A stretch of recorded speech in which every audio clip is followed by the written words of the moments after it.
দুষ্টুমি তুমি যতই করো, যতই লাফালাফি করো, তোমাকে আমি বাইরে বের করছি আবহাওয়া খাওয়ানোর জন্য। তোমাকে আজকে আবহাওয়া খাওয়াবো। তো যা হোক, আমি হাতে একটা লাঠি নিয়েছি, যেহেতু ষাঁড় গরু। আমি একটু ভয়ে ভয়ে ছিলাম যে তোকে এখনো বাইরে বের করি না। দীর্ঘ 15 মাস কিন্তু আমার বাড়ির ভিতরেই ছিল।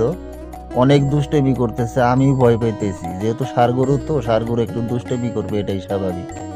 তো আমি রাস্তা ধরে কিন্তু সামনের দিকে যাচ্ছি, কই যাই আপনারা একটু সাথে থাকবেন, দেখবেন শেষ পর্যন্ত ভিডিওটা।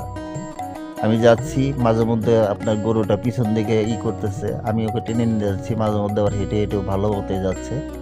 তো আমি ছোট ভাইকে বললাম যে তুই একটু পিছনে থাক, গরুটা একটু পিছন থেকে তাড়া। তো মার্শাল্লাহ, আমার ছোট ভাই কিন্তু আমার সাথে আছে, অবশ্যই দেখতে পারবেন আমার ছোট ভাইকে।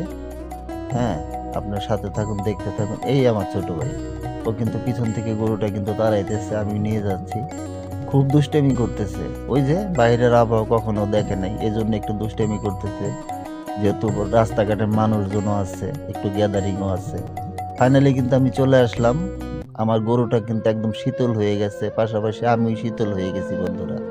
আসলে কিছু নাই, গরুটা আমি বিক্রি করব। আমি হাটে চলে আসলাম। এটা আমাদের হাট, এটা গরু হাট।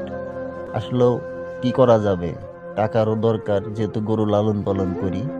হ্যাঁ, এটা আমার সন্তান, এখন সন্তানকে আমার বাজারে বিক্রি করতে হলো। যেহেতু আলুতে অনেক লস খেয়েছি, এখন তো সামাল দিতে হবে, তাই না? তাই গরুটা বিক্রি করে দিলাম। এটা আমার পেনশন, এটা আমার সম্বল, এটা আমার সঞ্চয়।